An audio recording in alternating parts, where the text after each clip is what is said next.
오래전에 리더스 다이제스트에서 이런 글을 읽었습니다. 글 제목의 이름은 어느 딸 부자의 욕심이란 글이었습니다. 뉴욕의 한 병원에 첫 출근을 해서 열심히 이제 안절부절하고 있는 여자 의사 닥터 심슨에게 갑자기 닥터 심슨 면회입니다라고 하는 안내 방송이 들렸습니다. 닥터 심슨은 병원 안내 카운터로 가서 보니 자기를 면회 온 사람은 다름 아닌 자기 아버지셨습니다. 그래서 아빠 무슨 일이에요? 라고 물으니까 아버지가 하는 말이 얘야 저 방송에서 너를 닥터 심슨이라고 부르는구나. 나는 오늘 저 방송에서 너를 닥터 심슨이라고 부르는 그 소리를 들으러 왔단다.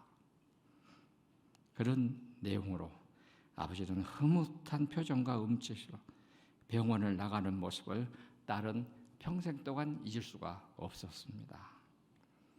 그리고 오랜 후 아버지가 돌아가시고 미국에서 행하는 해마다 실시하는 수필 콘테스트에 그 딸이 어느 딸 부자의 욕심이란 제목으로 글을 보냈고 그 해에 최고의 수상작으로 당선이 됐습니다.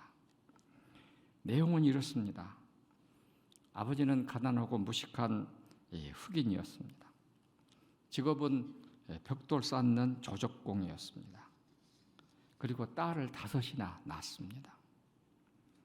미국의 흑인 동네에서 여러분들이 다 살아보셨겠지만 흔히 있는 일이지만은 그 딸 아이들이 커서 이제 15살이 되면 그 자란 딸들이 동네 사내 아이들하고 어울리고 성적으로 문란하게 살다가 거기서 사생활을 낳고 남의 집에 가정부, 식당 조리사 이런 직업으로 평생을 살아가는 것을 우리는 잘 보고 있었습니다. 그걸 알고 있는 아버지는 내가 이 흑인 동네에 우리 딸들을 데리고 살면 안 되겠다 생각을 했습니다. 그래서 좀 더 나은 동네로 가기 위해서 은행에 가서 융자를 신청했는데 어느 은행인들 허락을 해주는 데가 없었습니다.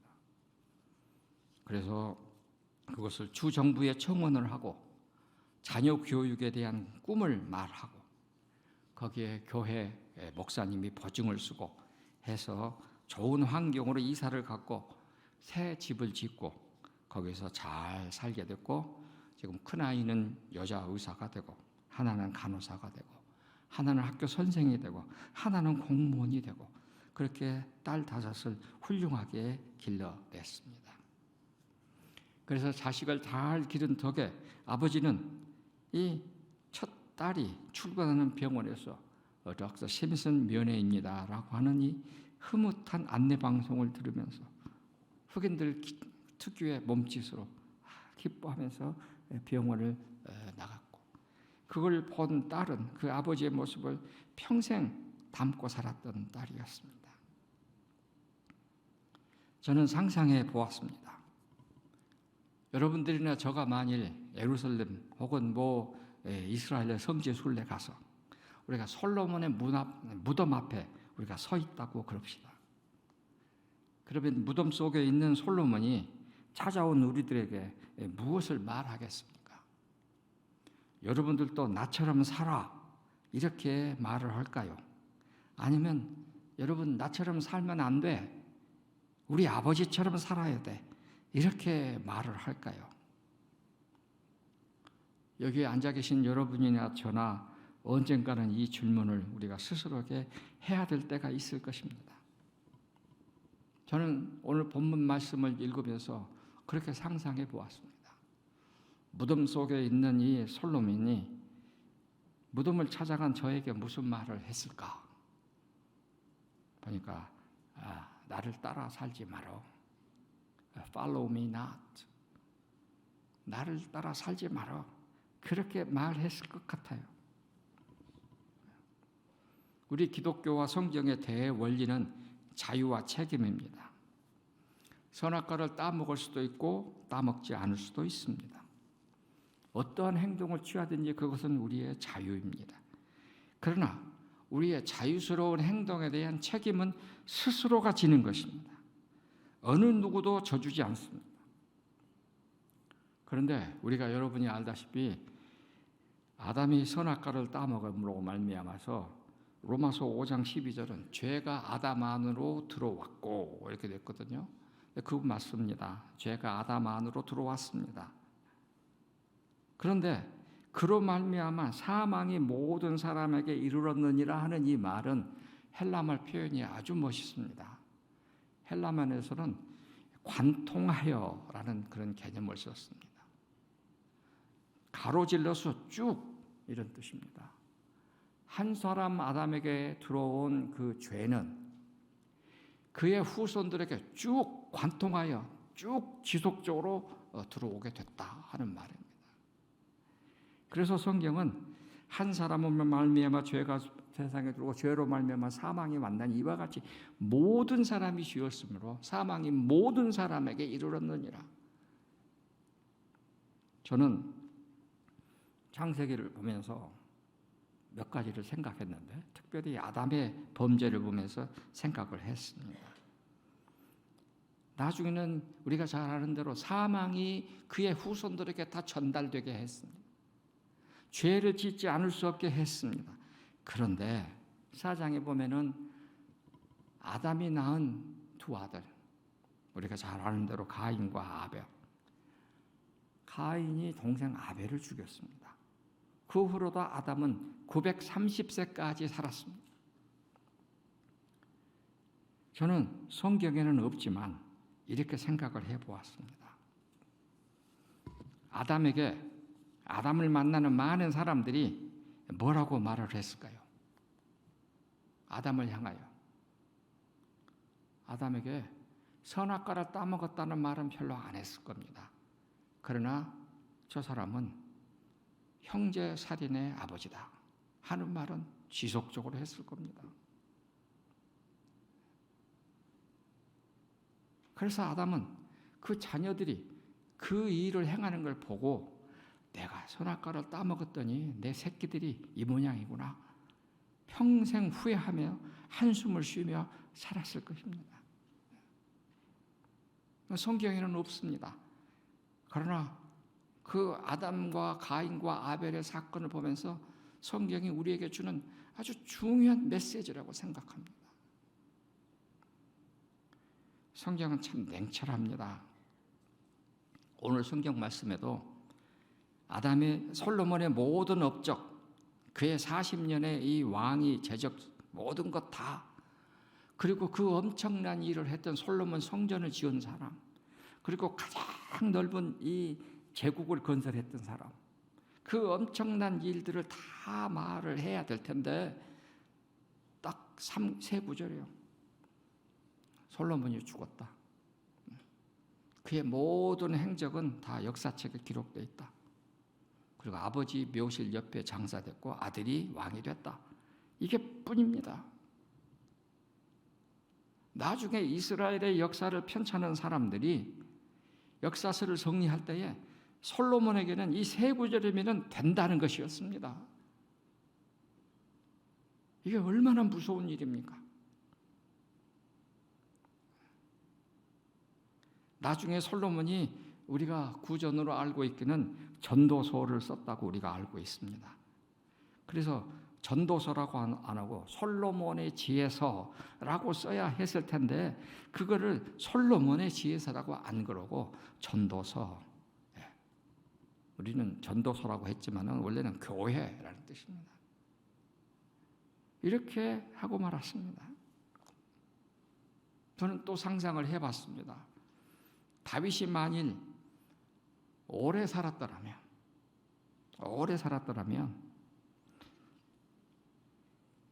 어찌 됐을까? 다윗이 말년에 죽음을 앞두고 왕세자 아도니아와 그 바로 밑에 동생 솔로몬이 다투는 걸 해결해주고 아도니아를 내려놓고 솔로몬을 왕으로 세웠거든요. 근데 다윗이 진짜 오래 살았더라면 이 딸 5을 둔 흑인 아버지처럼 흐뭇한 웃음과 몸짓으로 살았을까? 부모 다윗은 본인으로서는 훌륭하게 살았지만 한 가지 내가 자식 교육 잘못했구나. 평생 후회하고 살았을 거다 생각을 해보았습니다. 참 놀랍습니다. 성경에서는 다윗의 아들 솔로몬이라고는 호칭하지만 솔로몬의 아버지 다윗이라고는 호칭하지 않습니다. 여러분들의 성경을 잘 살펴보십시오. 솔로몬의 아버지 다윗이라는 말은 나오지가 않습니다. 우리 한국 근세사에 천재가 3분 살았습니다. 그 3분 천재들은 다 같이 기독교를 접했던 사람들입니다. 이완용 1858년에 태어나서 1926년에 죽었습니다. 이완용은 여러분들이 이제 서울 다 가다 보면은 분당 그 톨게이트 왼쪽에 보면 옛날에 지금 정신문화연구원으로 들어가는 거기에 낙생이라고 있었어요. 근데 거기 낙생 이씨 집안의 아들로 태어나가지고 당시 이 고종 임금의 예방 승지였던 예조 승지였던 이호근이라는 사람에게 양자로 들어갔고 그 덕에 유경공원 제1회 입학생으로 들어갔습니다. 1886년에. 그때 그 유경공원의 선생님들이 누구였냐면은 알렌 선교사의 이 안내로 인해서 미국 뉴욕에 있는 유니온 신학교의 졸업생 3사람을 선생님으로 초청했습니다. 그 중에 1번이 호머 헐버트, D.A. 벙커라는, 다니엘 길머라는 사람. 이렇게 해서 이 3분의 사람이 유경공원의 선생으로 와서 영어 및 기타의 서양 학문을 가르쳤습니다.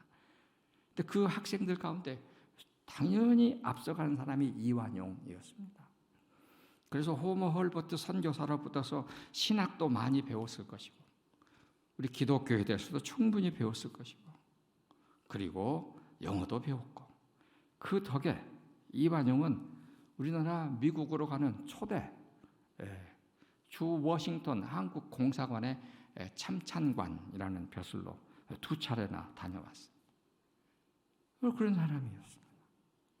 그리고 최근에 조사를 해보니까 그 워싱턴에 있는 교회에 예배도 참석을 했더라고요. 그런 분이었습니다.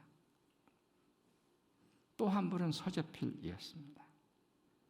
서재필은 1864년에 태어나가지고 1951년까지 살았던 사람이에요. 자기 아버지 서광효라는 분이 전라남도 그때 당시 화순의 동복현 현감이었습니다. 그래서 그 어머니의 친정집에서 태어났고 나중에 양자로 갔고 서광하라는 사람에게 양자를 갖고 그리고 그 집에서 이제 김옥균을 만났고 김옥균의 문화에서 공부를 하고 우리 갑신정변에 참여한 사람이었습니다. 나중에 이 서재필은 신사유람단으로 1883년에 일본에 가가지고 거기서 일본 사관학교에 가서도 공부를 하고 그리고 영어와 일본어로 공부하고 이 천재였습니다. 서재필 이 사람은 참으로 천재였습니다. 그래서 나중에 돌아와가지고 한국에서 요즘 말로 말하면은 육군사관학교 초대 학장이 됐습니다. 이렇게 해서 갑신정변에 참여한 일로 인해서 온 가족이 멸망을 당하고 나중에 미국으로 간신히 도망을 가서 샌프란시스코에서 있으면서 YMCA에서 참 거지 생활을 하다가 광산업을 해서 돈을 많이 번 홀렌백이라는 사람의 추천으로 힐맨 하이스쿨을 졸업하고 그리고 나중에 워싱턴에 있는 요즘에 우리가 말하는 그 유명한 조지 워싱턴 대학교 의과대학교 지금이야 거기에 졸업을 해서 나중에 미국에서 최초로 1893년에 한국인으로 최초로 미국에서 의사 면허를 받고 나중에 미국 여자하고 결혼하고 이런 사람이었습니다.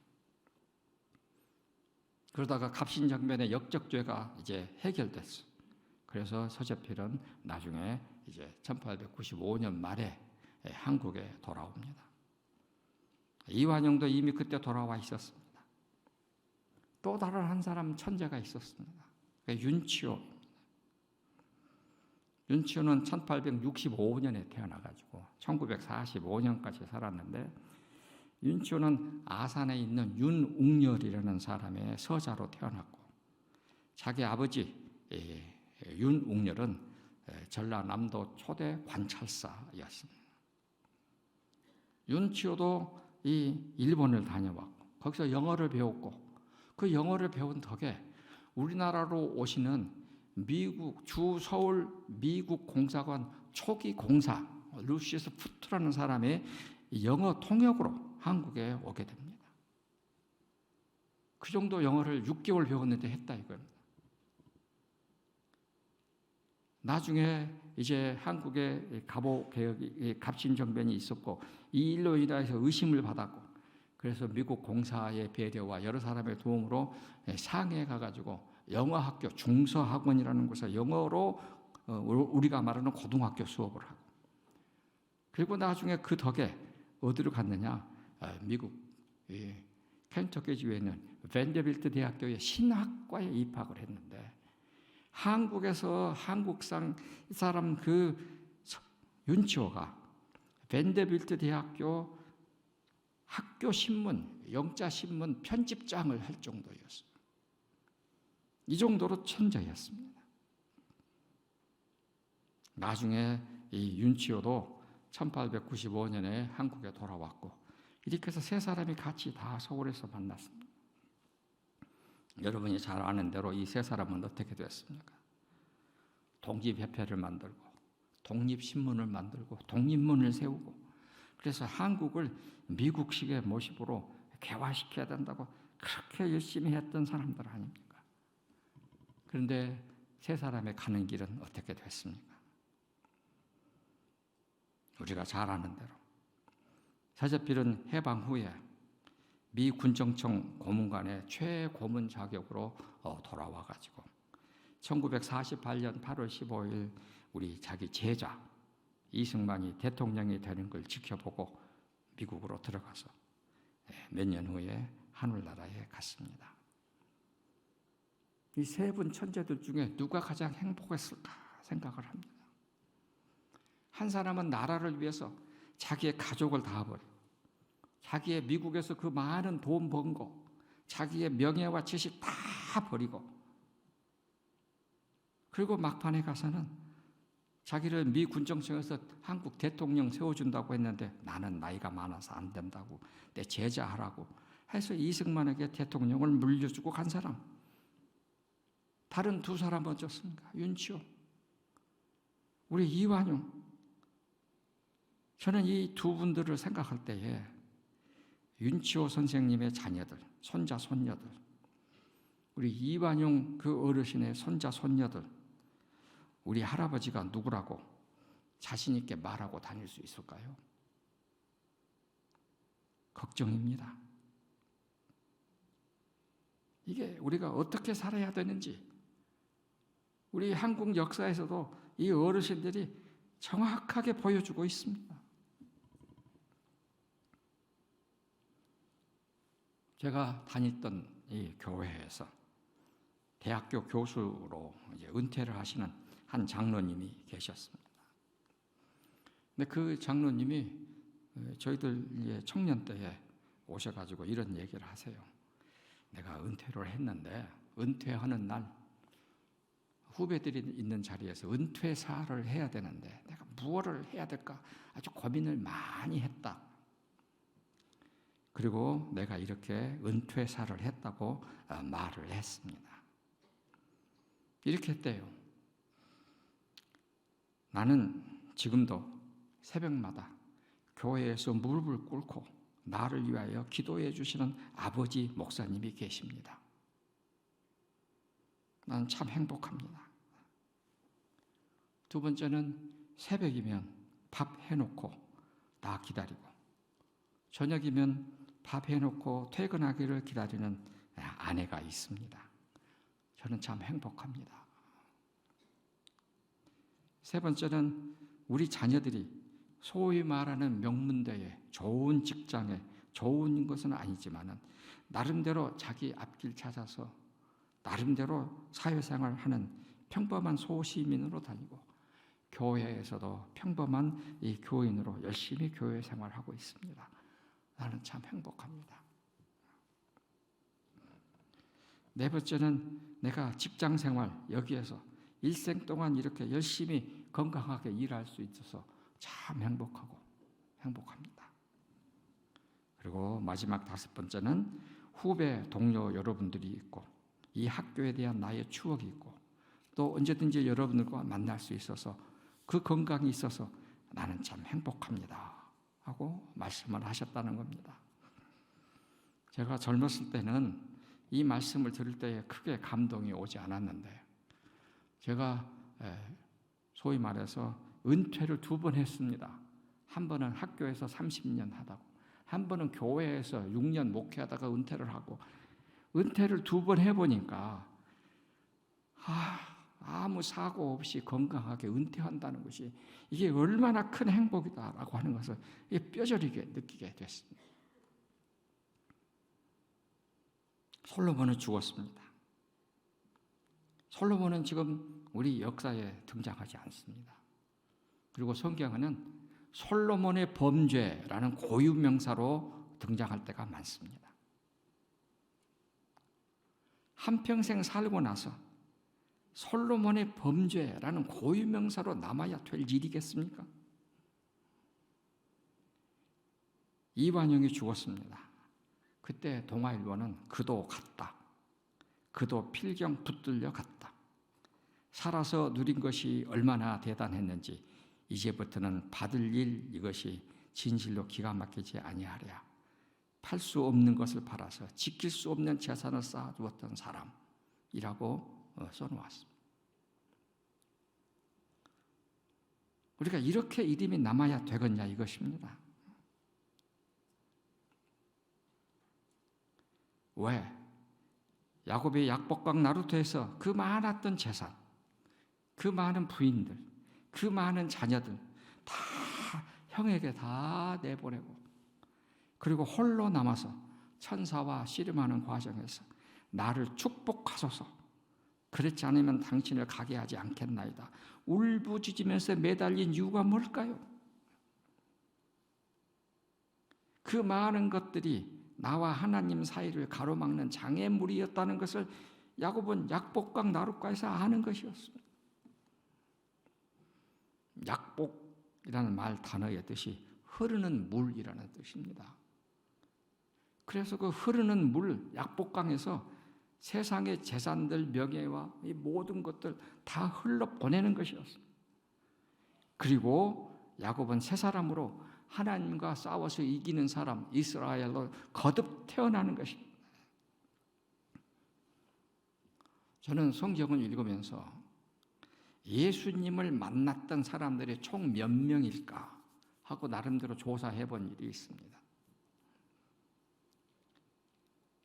근데 부자 청년하고 삭개오라는 두 사람이 예수님의 거의 마지막에 만났던 사람들입니다.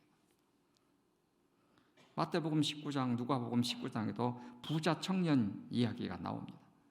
내가 어떻게 하면 구원을 받을 수, 영생을 얻을 수 있습니까? 아주 근심 어린 얼굴로 와서 말을 했습니다. 질문 자체는 아주 좋았습니다. 내가 어떻게 하면 영생을 얻을까요? 어떻게 하면 구원을 얻을까요? 여러분이나 저나 다 같이 바라고 기다리는 이 주제의 질문입니다. 근데 이 부자 청년처럼 불쌍한 사람, 기회를 놓친 이 미련한 사람이 없습니다. 예수님을 거의 마지막에 만났던 사람인데 그 좋은 것을 놓치고 말았습니다. 삭개오는 어쩌습니까? 세관장이었어요. 그리고 삭개오가 받아들인 모든 돈들은 우리 프톨레미 왕조의 클레오파트라의 그 후손들에게 그대로 가는 것이었습니다. 그 많은 것들 다 가진 사람.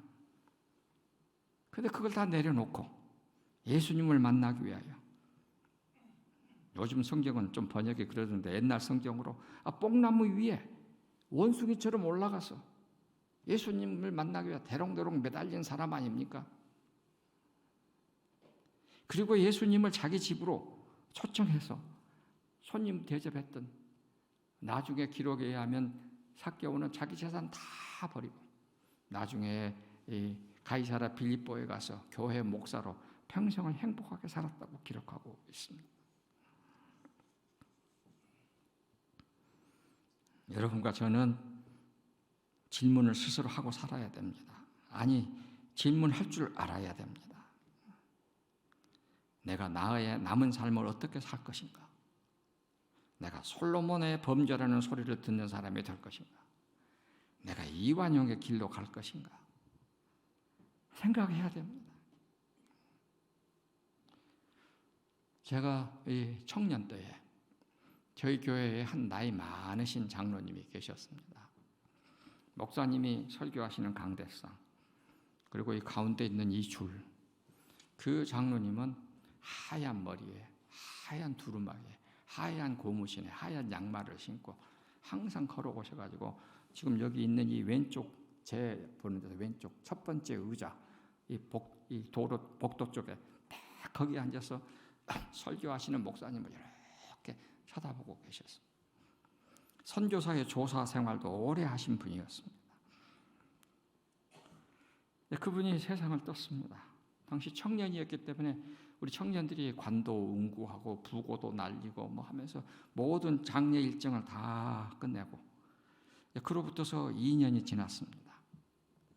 그 아들 장로님이 장로가 됐습니다. 그의 큰아들이, 그 장로님의 큰아들이 장로가 됐습니다. 저는 그때 저 뒤쪽에 앉아 있는데, 그 장로님이 임직 받으시고 그 다음 주일에 아버지 앉으셨던 그 자리에 가서 앉으시더라고요.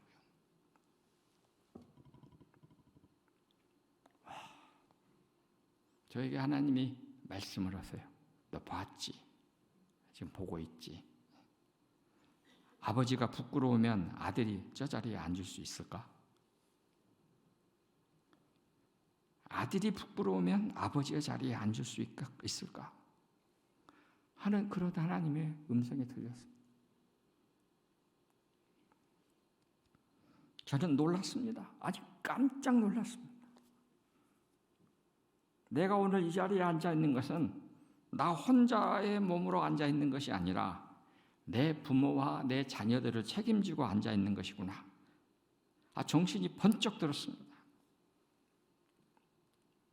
오늘 여러분들이 이 자리에 앉아 계시는 것은 여러분 혼자 앉아 있는 것이 아닙니다.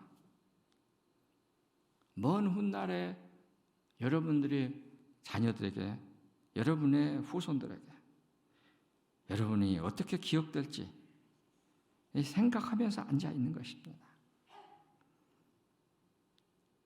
나중에 먼 훗날 우리의 후손들을 만나게 될 때 기뻐하며 만나게 될지, 미안하다 하면서 만나게 될지, 예배당에서의 나의 행동 하나하나, 언어 하나하나가 지금 결정해 주는 것입니다. 다윗처럼 나처럼 자식 농사 망친 사람 되지 말라고 할 것인가? 아니면 아버지처럼 아버지의 명예를 손상을 끼치는 불효자식 되지 말라고 할 것인가? 오늘 스스로 결정하는 것입니다. 부자 청년의 삶, 삭개오의 삶, 중년에 예수님을 새롭게 만나는 사람들의 삶의 이야기입니다. 사도 바울처럼 내가 오늘 이 자리에서 이렇게 묶인 것 말고는 내 말을 듣는 여러분이 다 나처럼 되기를 바랍니다. 이렇게 자신 있게 말할 수 있는 사람이 될 것인지 우리가 생각할 필요가 있습니다. 우리 한국 여자 골프의 신동으로 세계에서 이름을 날린 사람들이 많은데, 우리 신지혜 선수 여러분이 잘 아실 겁니다. 저는 그 신지혜 선수의 아버지를 조금 아는 사람입니다. 신지혜 선수의 아버지는 시골 교회 목사님이셨습니다. 시골 교회 목사님. 그러던 어느 날 신지혜 선수의 어머니가 교회 봉고차를 가지고 나가다가 교통사고를 당해서 하늘나라에 갔습니다. 앞이 캄캄했습니다. 아버지는 어린 딸 신지혜 선수를 불러놓고 내 가지고 있는 돈이 이 위로금과 조의금으로 받은 1,500만 원, 이게 전부다. 내가 너를 도시에 있는 인문계 계열의 고등학교에 보낼 돈이 없다. 이 돈으로 너의 앞길을 스스로 해결해라. 내놓았습니다. 신지혜 선수는 결단을 했습니다. 그래서 한평에 있는 골프 고등학교에 진학을 했습니다. 신지혜 선수는 이렇게 말을 했어요. 내가 골프 채를 처음 잡는 그날부터 하루에 스윙 1,000번 10시간, 웨이트 3시간, 하루도 빠져본 일이 없습니다. 그리고 골프채를 처음 잡은 날부터서 12년 되는 그 시간에 세계 1등이 됐습니다. 이거는 신지혜 선수 입으로도 들었지만 라디오 방송으로도 TV 방송으로도 나왔습니다. 신지혜 선수는 그 후에 자기가 받은 상금 중에서 5억을 내놨어요. 5억을 내놓고 자기처럼 목사님의 자녀로 태어나서 제대로 공부할 수 없는 자기 후배들을 위해서 장학금으로 거기서, 그리고 또 그 돈으로 자기 아버지처럼 돈 없어서 이 세미나 같은 데 교육을 받지 못하는 후배 목사님들을 위해서 한 달에 한 번씩 포럼을 해달라 해서 그 포럼의 이름이 성은포 포럼이라고 했고, 제가 그 출발할 때에 고문으로 참여를 해서 알게 됐습니다. 지금도 지속하고 있습니다. 우리가 스스로 생각해야 됩니다. 다윗이 될 것인지 솔로몬이 될 것인지. 가톨릭에서는 신부가 되는 것이 매우 힘듭니다. 여러분들은 잘 모르시겠지만요. 제가 이 가톨릭 신학대학교 한 6군데를 이렇게 평가를 하러 다녀가지고 얼마나 어렵다는 것을 새삼 알았습니다. 양 부모가 교회에 다녀야 하고 교회 신부님으로부터서 아주 이렇게 잘 평가를 받아야 되고, 감경도에서 강원도 양양으로 피난 오셔가지고 강릉에 정착하신 이춘선이라는 이 어머니가 계셨습니다. 1921년 태어나셔가지고 2015년에 돌아가셨는데, 그래서 그때부터 칠남 4녀를 낳았는데 딸 셋은 일찍 죽고, 그 중에서 아들, 큰아들, 셋째 아들, 여섯째 아들, 그리고 7째 아들이 신부가 됐습니다. 7째 아들이 신학교에 입학해서 공부하던 어느 날, 이제 4학년 이제 되면은 이제 마지막 결정을 해야 되는데 마음이 좀 그러고, 그래서 어머니 댁에 와서 어머니 방에서 같이 잠을 잤습니다. 잠자에 들었다가 눈을 떠보니까 저 운묵에서 어머니가 촛불을 켜놓고 어깨를 들먹거리면서 아들을 위해서 기도하는 모습이 보였습니다. 아들은 어머니의 모습을 보고 마음을 다잡고 다시 신학교에 가서 신부가 됐습니다. 서품을 받고 임지로 떠나는 날입니다. 근데 어머니가 임지로 떠나는 그 아들 7째, 4번째 신부죠. 7째 아들에게 목회하던 중에 힘들고 어려우면 이 보자기를 풀어보라 하고 보자기를 주어주었습니다. 지금 방송 한번 틀어주세요. 보여주세요. 보자기에 자기가 어렸을 때에 태어나서 얼마 있다가 입었던 옷, 그것이 쓰여져 있고, 그대로 옷이 2벌이 있고, 그리고 저 8절지를 A4 용지를 8절로 접어가지고 이렇게 했는데 거기에 글이 써졌습니다.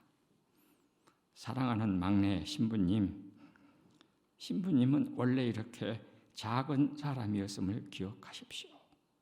이게 하나가 있었습니다. 아들은 임지에 도착하자마자 사제관에서 궁금해서 그 보따리를 열었는데 보따리에 저렇게 쓰여져 있었다는 겁니다. 너무 놀랐을 거예요. 그래가지고 그때 이후로 이 신부로서의 일을 잘 해낼 수 있었던 것입니다. 근데 그 어머니의 그 삶을, 어머니가 쓴 글들을 다 이렇게 모아서 책으로 편찬했어요. 거기에 뭐 여러 중요한 말들이 많이 있는데 제가 보니까 이건 꼭 말씀드리고 싶어요. 주님, 저의 있는 그대로를 주님께 드립니다. 영원히 드립니다. 얼마 안 가서 제가 다시 찾겠다고 하거든 결코 내주지 마시옵소서. 저는 이 글을 읽으면서 그 어머니의 이 기도를 읽으면서 바로 이런 어머니였기 때문에 이런 아들이 나왔구나 생각을 했습니다. 여러분들도 저도 다 신앙의 어머니이고 아버지입니다. 자녀들에게 어떻게 기억되어야 하는지는 이 이춘선 어머니의 기도문에서 잘 나와 있습니다. 제 있는 그대로를 당신께 드립니다. 얼마 안 가서 다시 되찾가도 하거든 절대로 내주지 마주세요. 우리는 드렸다가 받았다가 찾았다. 우리가 얼마나 그럽니까? 여러분들을 오늘 이 연합 여전도회를 드리는 여러분들, 그리고 함께 예배드리는 우리 사랑하는 많은 식구들, 신앙의 어머니로, 신앙의 아버지로 잘 기억되기를 바랍니다. 솔로몬처럼 옛날이 지금보다 좋았다라는 사람으로 기억된다면 이건 영원히 불행한 것입니다. 옛날에 했던 나의 일들이 나에게, 오늘의 나에게, 후대의 우리 자손들에게 이게 올무가 되지 않도록 내가 오늘 하루하루를 정성스럽게 정신 차리고 살아야 됩니다. 이것이 솔로몬이 우리에게 무덤에서 해주는 말일 거예요. 솔로몬이 우리에게 무슨 말을 할까? 바로 그 말을 한다고 저는 생각합니다. 나처럼 살지 마세요. 나를 따르지 마세요. 이렇게 말하는 것도 솔로몬의 몫이었지만, 그러나 다윗만 닮아라. 다윗처럼 살아라. 여러분들의 오늘의 여러분의 결단이 여러분 자손들과 여러분의 후대들에게 영원히 남는 좋은 기억이 되리라고 생각합니다. 저희가 있었던 학교에 선교사 묘가 하나 있습니다. 오웬이라는 선교사 묘인데 그 선교사가 돌아가시는 날 그 일로 인해서 여수 예양원 나환자촌이 생겨났습니다. 근데 그 오웬 선교사는 딸을 넷 낳았습니다. 그리고 그 딸 넷들이 다 이제 아버지가 1909년에 돌아가셨으니까 커서 미국으로 돌아가고, 그랬는데 1985년에 선교 100주년을 맞이해서 많은 선교사의 후손들이 선교 발자취를 따라서 한국을 방문을 했고, 버스 2대가 저희 학교에 있는 선교사 묘지에 오게 됐고, 제가 그분들을 모시고 묘지 위에 올라갔습니다. 근데 저 나이 또래의 아주 젊은 미국 사람 한 분이 오웬 선교사의 묘를 보더니만 이렇게 말해요. This is my grandfather. 할아버지가 묻히시고 그로부터서 80년이 지나서 손자가 와서 할아버지의 묘에 손을 대고 우는 겁니다. 그때 그걸 지켜보던 저 가슴속에 엄청 많은 것을 말하고 있었습니다. 저는 그래서 그 후에 그 묘에 갈 때마다